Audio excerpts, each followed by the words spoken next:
But I would say that there is no doubt in my mind that Jake Guentzel is a top 10 left winger in the National Hockey League. I think that is something that if you ask most people, they would agree with. The question then becomes how high up in that top 10 would I put Jake Guentzel? And I'd like to pose this question to Horwat when he comes back, and we will have to, maybe not get into it as a full segment.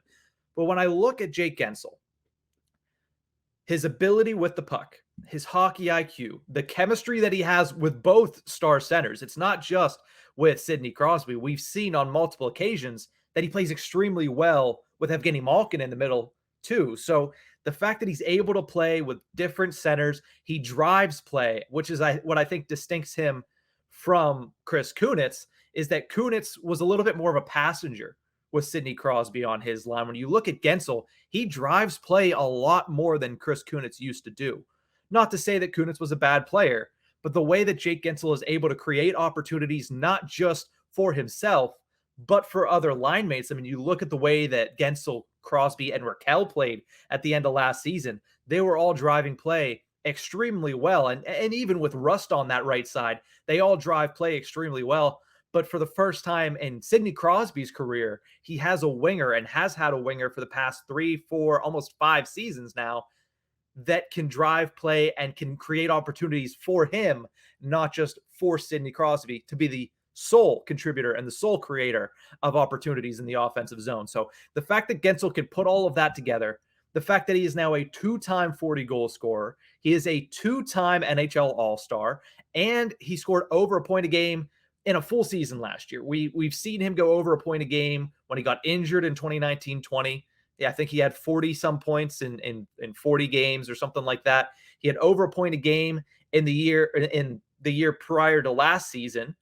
And then last year, though, when he comes out and he does that, and weirdly enough, I feel like his performance last season gets overlooked a lot because he had 84 points in 76 games.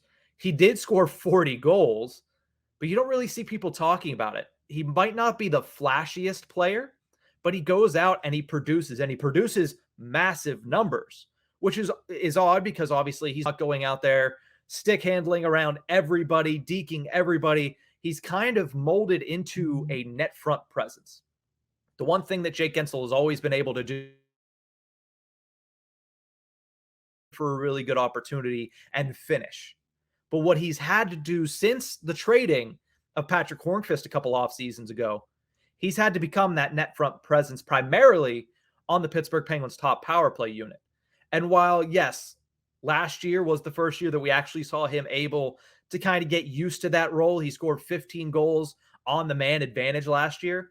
Him being able to stand his ground, find those soft spots better like he was able to do earlier in his career, and capitalize on those opportunities down in front.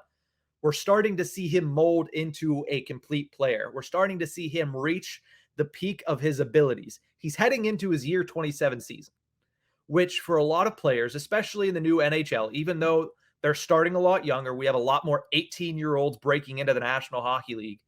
You're starting to see that 27 to 30 is usually the prime of these players' careers nowadays. Jake Guentzel's heading into his year 27 season. I think he is extremely, extremely talented.